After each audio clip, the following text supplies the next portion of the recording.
الرحمن الرحيم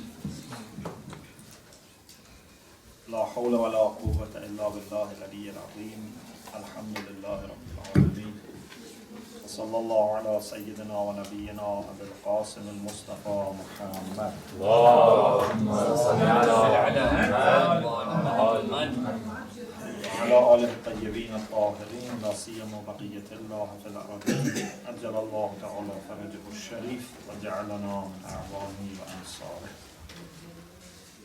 اللهم أخرجني من ظلمات الوهم وأكرمني من نور الفهم اللهم افتح علينا أبواب رحمتك وانشر علينا خزائن علومك برحمتك يا أرحم الراحمين. We've been studying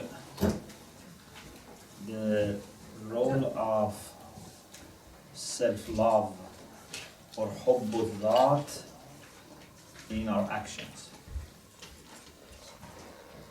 We said that according to many Muslim scholars, especially those who have philosophical approach, as well as many Western thinkers, we do everything because of our love for ourselves, because of ḥubb al-dhāt, out of ḥubb al-dhāt, self-love. It means that we do things in order to benefit, or in order to avoid harm, in order to become happy or avoid pain. But this is different from selfishness in the sense that we normally understand. You can be a person who is thinking very seriously about his own interests, but at the same time be a kind person, a helpful person, a person who gives what he has to those who are in need, even if he or she is in need. Egoism here is to be deeply thinking about your interest, but long-term interest perhaps, not necessarily short-term interest. I have a cup of water and I am very thirsty. I need this water. But I can be an egoist and still give water to someone else. Why? Because, for example, I want a reward from God.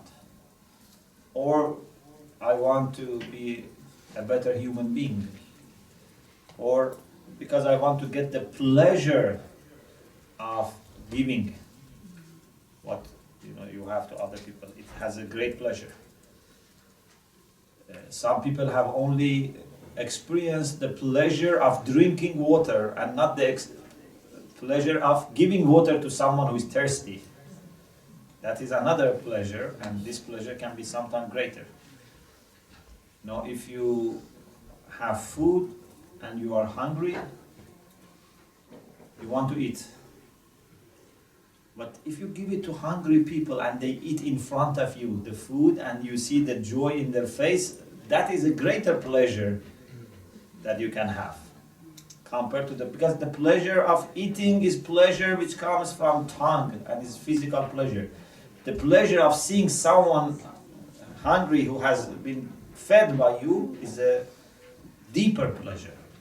It's a more human pleasure than just pleasure of eating. But in both cases, it's something about yourself.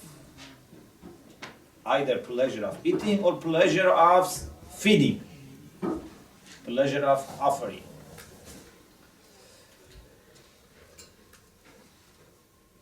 According to them, it's impossible for us to totally ignore our own interests.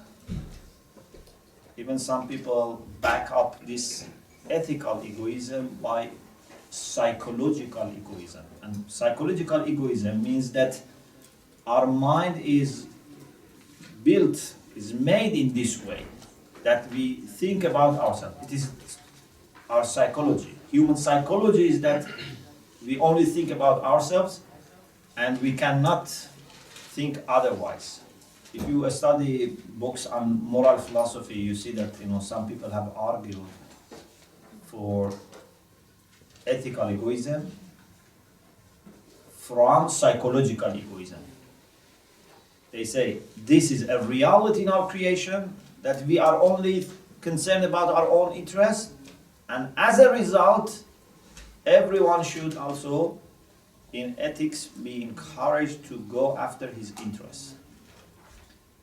Then a question arises that if we are built and made and created in the way that we can only think about our own interests, then what is the point of encouraging people to do this? What is the point of having morality? Because morality is when you have different options. As you remember, we said morality discusses voluntary actions or qualities of the soul that are in our hands. We have control over them, at least control over changing them, over stopping them. You remember we discussed this in the beginning. So what is the point of having ethics if you really believe that we are created in this way? The answer that can be given on behalf of these people is that, okay, it is true that we are created in the way that we only think about our own interests. But we study ethics in order to educate people how to think about their interests. Yeah? If you are not educated, then you always think about short-term interest, immediate interest, and many times superficial interest. In ethics, we want to tell them, okay, you have to think about your interests, but broaden your mind and vision. Try to experience some kind of self-interest which is good for you and for other people. You know, when there is immediate interest and your concern is only for immediate interest or short-term interest, then there is conflict. Salam alaikum. If there is interest only in tasting the food or drinking water, having comfortable, house, when the interest in these short-term things, there is conflict, because we cannot have these things for everyone. But when the interest is for long-term, then there is no conflict. You can be totally thinking about your long-term interests and at the same time benefit other people. You know? When you broaden your vision, then there's no problem. So, those who are thinking only about immediate interest, many times either they ignore other people, or even, God forbids, they take from them and use for themselves. Because this is the short term and immediate. You want to achieve something quickly, and there are limitations, there are restrictions, there is competition. So you have to take, or at least ignore. Either you take from them or ignore them, so that you can have it yourself. But if you are patient, if your vision is broadened, then there is no problem. At the same time that you can help yourself, you can help other people. Okay? You can go fast towards Allah subhanahu wa ta'ala and take other people with you. If you are thinking about going towards Allah subhanahu wa ta'ala, you can take as many people with you as you like. But if you want to go to your home, you cannot take as many people as you like. Because in dunya we have limitations, but in akhirah we don't have any limitation. So, you can have a house in akhirah and make intention that I want to have a space in my house for everyone. There is no problem. If you want this, it can happen. But in dunya, no. So, this is the maximum I can say on behalf of these people.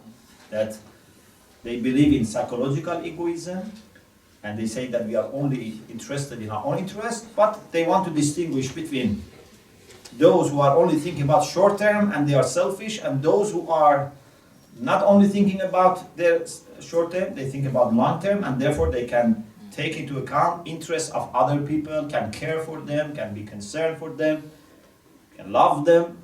But in both scenarios, whether you are selfish in ordinary sense or you are egoist in this new version, you are only starting by thinking about your own interest. But you try to do it in the way that can help other people.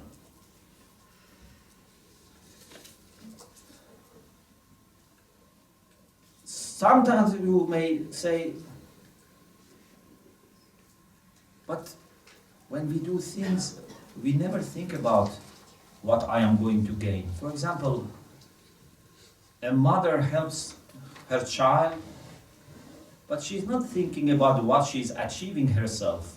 She's just trying to help the child. She's not thinking of reward, or she's not thinking of getting pleasure of, looking after your baby, or she's not thinking of getting rid of the pain and suffering of a mother when she ignores her child. Because they say, when you don't look after your child, you suffer. And in order to avoid that suffering and bad, feeling, you help your children. But some people say, no, we don't think about these things. They say, you think that you don't think. These are happening so quickly in your mind that you don't notice. But unconsciously, every person goes to this process that thinks about his or her interest, based on that makes decision, but this can happen so quickly that you don't realize. We have a term which is very much used in different sciences, Islamic sciences, called irtikaz. Irtikaz means something which is deeply built or happening inside our mind. So they say it happens irtikazi, means it happens deep in your mind, but you don't notice. Sometimes something happens very much deep, and you only see the surface. You don't realize.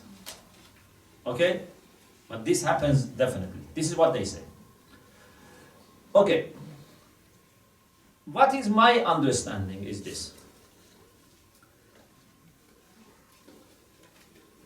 I think we have to distinguish between two things, and this is the key to this issue, this problem. I accept one of them, but I don't necessarily agree with the second. These are two separate things. I accept and agree with these scholars that we don't do anything unless we have interest in what we do. Please be very careful. We don't do anything unless we have interest. Because the way our mind works is that something comes to my attention. Maybe you tell me something, maybe I see myself something, maybe I think about something. So an action comes to my mind. But we can do many, many things in this world. We can do billions of things. We only don't do those things that we have interest in them. Some of the things are there which are not interesting to us. For example, if I think of someone waiting outside a house for people to open the door in one part of the town, this doesn't motivate me to do anything. There is a person who is standing behind a house, for example, in another part of London, another part of UK, what can I do and what has this to do with me? But if I know that someone right now is waiting behind my house to open the door for him, so I try to do something. Either I make a phone call, or I have to, leave earlier because someone is my guest and behind my house is waiting.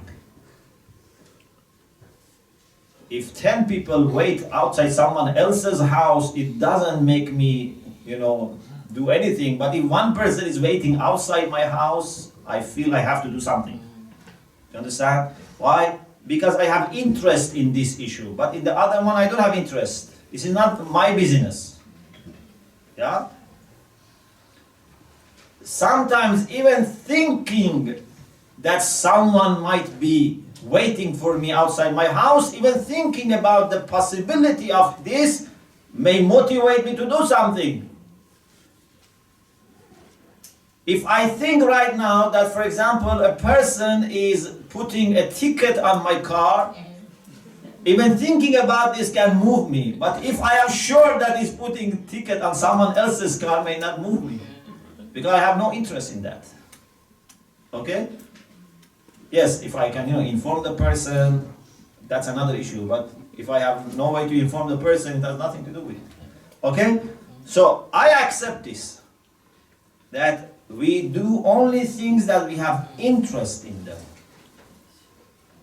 But what I have difficulty in accepting is that to have interest in something means that that thing must secure my interest. This is another issue. To have interest in something is different from gaining from something, from receiving, some interest, or having some interest, or securing some interest for yourself in that. These are two different things. Maybe Allah subhanahu wa ta'ala has put in me desire for my own good and also desire for good of other people. And for me to be motivated to do something, it's enough if one of these desires is activated. If I know that there is something that can meet and satisfy my desire for my own good, I will go after it. But if there is something that can also satisfy my desire for doing good to other people, that also can motivate me and can activate my desire, can trigger my desire. These are two different things. In other words, in order to have interest in something, in order to have concern for something, it doesn't need to be related to my own interests.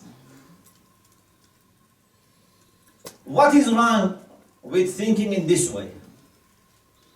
That we have all love for ourselves, definitely. If we didn't have love for ourselves, we would not have, protected ourselves. We would not have work. We would not have, studied. We would not have defended ourselves. We love ourselves. Definitely, we love ourselves. But what is wrong in saying that at the same time we are created in the way that we love also other human beings?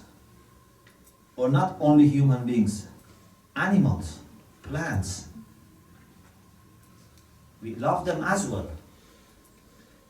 If I know that I can bring joy or happiness or good to someone else, that is enough to motivate me. I don't need to translate that into an interest for myself and then start doing something. A mother, in my view, my humble view, maybe I'm wrong, but my humble view is this. A mother can do things either because she finds that this is good for her, or she finds that this is good for her child, without translating that good for my child means that it is good for me. Because I want to have the pleasure of being a good mother, or I want to avoid the pain of feeling bad that I have ignored my child. No, a mother can think seriously, genuinely about the child without reducing that to something about herself. How many mothers, for example, wake up in the midnight and look after their baby just because they want to get a pleasure, or just they want to not suffer, because say, if I continue sleeping, this sleeping is not good, because I feel I have done something bad. Let me do this so that I can enjoy my sleep. I don't think this is what mothers think. Maybe when men think about what mothers do, they think it this way. But this is not the way mothers think. A mother does not need to translate or reduce what she does for the child into something for herself. So, Allah subhanahu wa ta'ala has put in us different desires. These desires are like engines. If these engines are turned on, you get energy and you do something. It can be desire for myself, and we have different types of desires. Maybe sometime in future, I shall mention that we have 3 types of desires. We'll talk about it later. But anyway, a desire, any of those 3, about myself, or desire for good for other people, other beings. I think Allah has put both desires in us. And if you help other people without even thinking about yourself, you can get 2 pleasures. One is the pleasure of satisfying the desire for helping other people and doing good to other people. And one is the pleasure that you can get by feeling that you have done something good. But you don't help people in order to get that feeling. Do you understand? You can even not think about anything that you can get.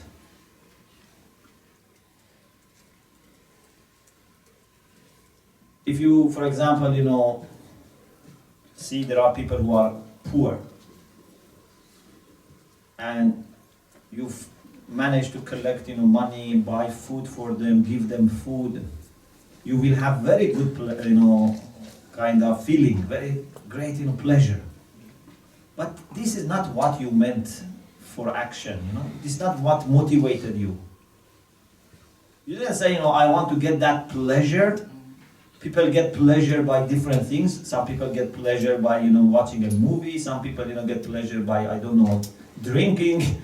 I want to get pleasure by feeding poor people. I don't think this is necessarily the case. Maybe for some people it is the case. And we say, okay, alhamdulillah, at least you are getting pleasure by doing something good, by feeding poor people. But I think for some people, they never think about their own pleasure. They just cannot see someone else is suffering and they can do something. The pleasure comes automatically. But you didn't do for the sake of pleasure.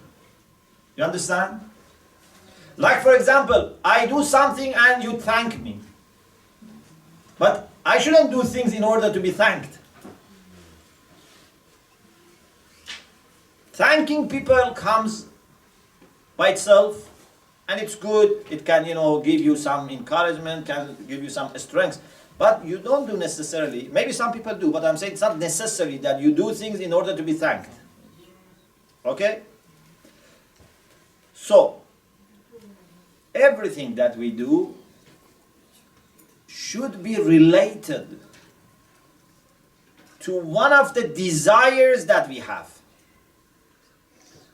It has to be somehow triggering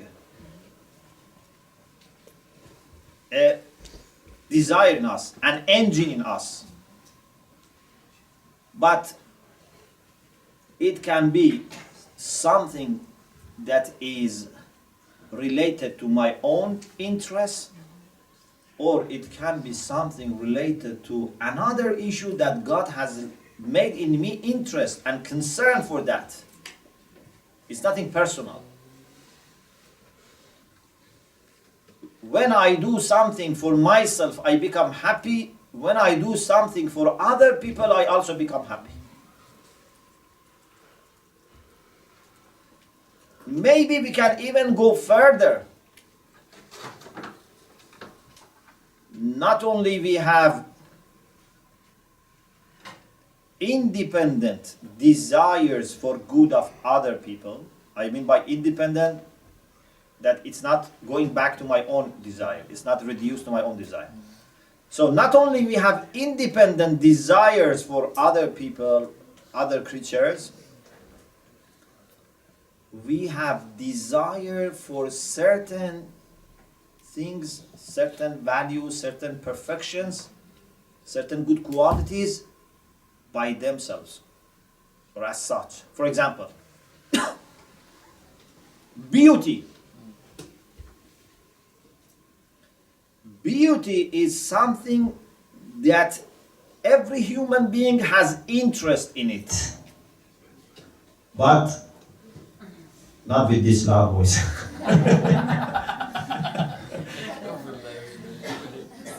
So, everyone has interest in beauty. Okay? According to this theory that we were discussing, they say, I have interest in beauty when it's related to me. For example, I want a beautiful car, beautiful house for myself, beautiful dress for myself. So I have interest in beauty for myself because I want to enjoy. But I think maybe it's much more than this. I think Allah has made in human beings concern for beauty even if it has nothing to do with me. For example, if someone describes for you a beautiful, for example, village that you have never been there and you are never going to be there, still you have interest in thinking about that beauty and knowing that there is such a beautiful village. And if you can do, for example, something to safeguard that beautiful village, you will do. You will not say, okay, let me see, am I going to visit that village? Then you say, no, I'm not going there, so I don't bother. Even if it's destroyed, I don't bother. Many people, they don't bother. But I'm saying it's not necessary for human beings to be like that. I think a good human being is the one that has concern for beautiful villages, beautiful towns, beautiful jungles, gardens, even if he knows that neither him nor his children or progeny are going to visit that place. Still we have concern for beauty. Even if you tell me that there is a beautiful, I don't know, scenery in another planet, which is in danger, I feel pain. Or I should feel pain, yeah? As human beings, we feel pain. So, the same is with knowledge.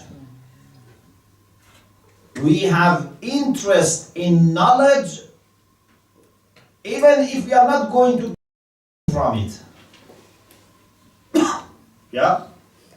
For example, no one is going to pay you for learning this knowledge, and you are not going to benefit from this in your life, but still we love to know.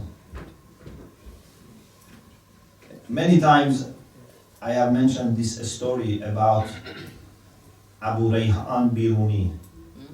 Abu Rayhan Biruni. Biruni in Farsi means outsider, or sometimes the part of the house which is for the guests, not for the family. Biruni means outsider, external. But this is the name, this was the name of this person, Abu Rayhan Biruni. He was a mathematician, and also he has a travel story. Yeah, he went to India and he has written a travel story. Abu Rayhan Biruni was ill and very close to death. He was visited by one of his neighbors or friends who was a faqih, a jurist. Abu Rayhan asked him few fiqh questions. This faqih was surprised. He said, why you are asking this question? These questions are not applicable to you. And also knowing that he's dying. So Abu Rayhan said something very important. He said, is it better to die while I know or while I don't know? I am going to die anyway. But is it better to die while I know or to die while I don't know? هل يستوي الذين يعلمون والذين لا يعلمون? Are they those who know and those who don't know the same? This is very important. Knowledge is valuable for people by itself. And when you need it and you act upon it, it's more valuable. Okay? This is very important. Of course, we are not encouraging people to learn things which are not useful. Because our time is limited, our resources are limited, we should prioritize. We should learn those things that we need more. But I'm saying that this is management. Otherwise, we as human beings love to learn, love to know. Okay? Then we have to regulate it. We have to prioritize. But knowledge for us by itself is valuable. Even sometimes we want to learn things that maybe they bother us. Yeah? Sometimes we try to know what someone has said when I was not there about me and backbited me. This can bother me, but I want to know. No, of course this is not good. But we have interest in knowing things even if they bother us. Allah subhanahu wa ta'ala says in the Quran, لا تسألوا عن أشياء إن تبدأ لكم تسؤكم. Don't ask about those things that if they are disclosed to you, then they will make you suffer. Okay? This is management. So it's not that you investigate and try to find out everything. Okay? You have to regulate, you have to manage your curiosity. But what is important is that there is curiosity. If there was no curiosity, there was no need to manage it. We have interest in knowing. Not because knowing is securing some of our interests. Do you get my point? It's like beauty, as I said. And knowledge is the same. So what we do, in my view, is this. Whenever we think of something, some action, we go through a process. We start thinking about doing, not doing, outcomes, different things. If we find that this action serves one of my desires, or serves one of the things which are important for me, helps me in achieving something which is important for me, or avoiding harm to something which is important for me, then it will motivate me to do something. But if I see that it has nothing to do with me, then it will not motivate me. And people are very different, I have to tell you also. For some people, the only thing that motivates them is only themselves. For some people, what motivates them is their family. For some people, what motivates them is their country, their nation. But for some people, anything related to any human being can motivate them. If, for example, you ask Adam alayhi salam, if you ask Dawood alayhi salam, if you ask Prophet Muhammad sallallahu alayhi wasallam,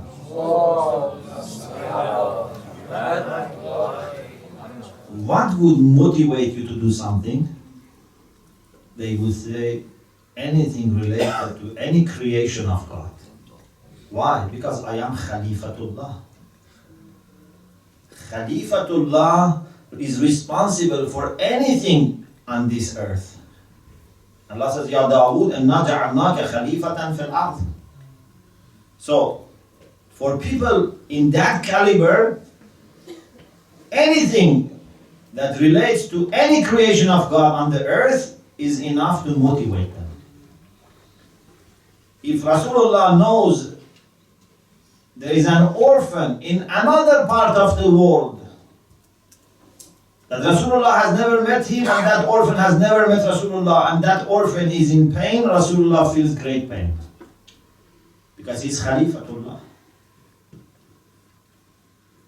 Some of us only are Khalifatullah in our family. We think only about our family. This is not good. We have to reach that high level. So there's a big gap between us and the Hujjah of Allah. If you want to get closer to the Hujjah of Allah, it's not just by doing tawassul and dua. If you want to get closer to the Hujjah of Allah, you have to broaden your vision and your concerns. Yeah? If the Hujjah of Allah has concern for billions of people, so then you tell me for how many people you have concern, then I can tell you how close you are to Him. Have you got concern for all the Shia? So Alhamdulillah, you are closer. Have you concern for all Muslims? So you are closer. Have you concern for all humanity? Then you are getting very close to Hujjah of Allah. So this is a very good way of measuring how close we are to the Hujjah of Allah. So people are different. I'm not saying everyone is concerned about other people, but I'm saying this is the way that human being can be. Because human beings have this potential of being Hujjah of Allah subhanahu wa ta'ala. It means that they have this potential of having genuine interest in good of everyone. Not only everyone, every being. Okay? So in my humble view, we have self-love at the same time. Independent from that. Next to it, not out of it. Next to it, independent from it, we have love for other people. We have love for other things. I can do things for self-love, out of self-love. I can do things out of my love for other people. I can do something for both of them, because sometimes both of them get combined, sometimes one of them. So a person who becomes, for example, a martyr, according to the view that many scholars have, he becomes a martyr because he wants to get reward from God. So he says, I give my physical life, but I want to gain something more. So he's calculating. Okay, he's calculating. He says, I give something, and I gain something better. Of course, this calculation is there in the mind of many people. Even Quran uses this calculation. Yeah? إِنَّ اللَّهَ اشْتَرَى مِنَ الْمُؤْمِنِينَ أَنفُسَهُمْ وَأَمْوَالَهُم وَأَنفُسَهُم بِأَنَّ لَهُمُ الْجَنَّةَ. Or Amir al-Mu'minin says in خُطْبِ الْمُتَّقِينَ تِجَارَةٌ مُرْبِحَةٌ يَسَّرَهَا لَهُمْ رَبُّهُم. Okay, this calculation is there. But I don't think Imam Hussein was making this calculation. When you become a servant of Allah subhanahu wa ta'ala, you don't think about these issues. You say, these are not related to me. My physical life or even my life in heaven has nothing to do with me. My Mawla knows about this. I leave it to my Mawla. I want just to please my Mawla. I don't have any time to waste on thinking about myself. Yeah? Why I should, think about myself and my own interests, even if it is interest in akhirah. I have the best Mawla. I have a Mawla that is loving me more than anyone else, and I just want to do whatever I can do for him. I don't need to, worry about myself. A child never worries, in his house about breakfast and lunch and dinner, Says, I have loving mother and father. They work hard always to provide me with food. Why I should bother about food? How many times have you slept in your house without food? For those whose parents are caring and can afford. Maybe even over years, never happened to us, thinking about, being in my mother and father house and they let me, sleep without food. I'm 100% sure that even if they don't have, they feed me. What about Allah subhanahu wa ta'ala? Has ever Allah subhanahu wa ta'ala ignored us? Has His love for us been less than our parents? So why I should be worried about myself? Why I should be worried about even my akhirah? Let me do everything for Him. Let me do everything to promote His cause. And I am 100% sure that He will plan the best things for me. Prepare the best thing for me. I think this is possible. I'm not saying this is something that everyone can do, but I think this is possible. Why we should, limit and say everyone is thinking about his own, interest. Everyone is just acting out of self-love. No. There are people who have reached this point. Awliyaullah, prophets, imams, they have reached this point. They never think about themselves. Once a person asked me, what is the meaning of servant, ʿAbd? To define ʿAbd is easy. Worshipper. Who is worshipper? Everyone can define. Even you ask a child, what does worshipper mean? He says the one who worships. But who is ʿAbd? It's very difficult to define. Because you cannot refer to a single action and say, ʿAbd is doing this. Yeah? Who is worshipper? The one who does ibadah. Who is musalli? The one who says salat. Who is, sa'im? The one who fasts. Who is ʿAbd? It's very difficult to define. There are different ways maybe to try to find a definition for ʿAbd. But once when I was asked this question, I gave this answer, and maybe you like this answer. I said, ʿAbd is the one who defines his identity not by anything that he is or he has. He defines his identity by belonging to his master.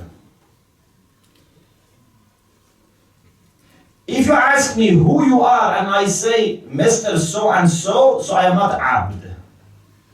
But if I say I am ʿAbd of so and so, it means that I am ʿAbd. Because ʿAbd has no name or identity of himself. My honor comes from my master. It's not important that who you are. What is important is that who you serve. Yeah? I can be a cook, a driver, a cleaner for the king. This is very important. It's much more important than being a doctor and engineer who is cut off from the king. So, a servant of Allah subhanahu wa ta'ala finds his identity in his relation with Allah subhanahu wa ta'ala. And therefore, for such person, no longer his interest is important. He never considers his interest. Of course, we know that whatever the servant of Allah does in order to serve Allah would be beneficial for him. We have no doubt about this. But this is not his intention. You try to serve your master and automatically you are also helping yourself. Because your master is the one that wants your own good. Yeah? If you listen to your teacher and study, you are benefiting yourself. But your intention can be that I want to serve my teacher by listening to him because I want to just make him happy. And your intention can be, no, I listen only because I want to learn. I want to become better. There are two ways. In both ways, in the end of the day, you are helping yourself as well. But your intention is different. So, according to this view, that I think is a better view, human beings can do things out of self-love.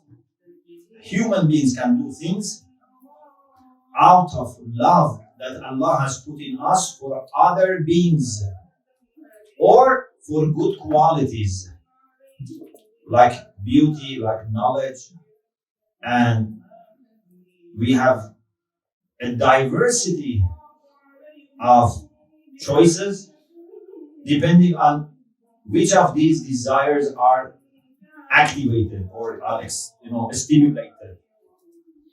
And maybe we can say all of them go back to something which is more fundamental. This is the last point.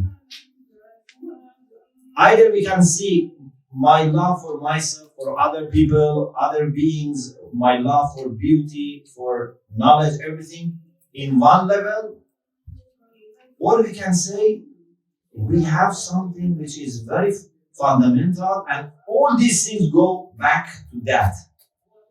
And that is our love for khair, our love for good. Then this can be good for myself, can be good for someone else, good for some other being, or good itself. Good itself, by itself, is important for us. Light by itself is important for us. Not light for me or even not light for other people, light as such.